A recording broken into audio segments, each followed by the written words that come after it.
লখিমপুৰ, লালুক, ধেমাজি, বিশ্বনাথত স্বাধীনতাৰ অমৃত মহোৎসৱৰ সৈতে সংগতি ৰাখি ভাৰতীয় জনতা যুৱ মৰ্চাৰ জিলা সমিতিৰ উদ্যোগত মটৰচাইকেল ৰেলী ও তিৰংগা যাত্ৰা।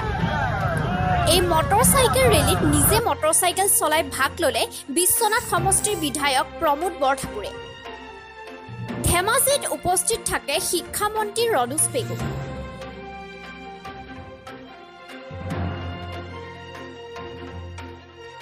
তিৰংগা অৰ্থাৎ ৭৫ বছৰ পূৰ্তি উপলক্ষে আমাৰ কেন্দ্ৰীয় চৰকাৰে আহ্বান জনাইছে দেশৰ সকলো নাগৰিকৰ ঘৰত ৰাষ্ট্ৰীয় পতাকা উত্তোলন কৰিব লাগে। ৰাষ্ট্ৰীয় পতাকাখন আমাৰ দেশৰ গৌৰৱ, আমাৰ স্বাভিমান।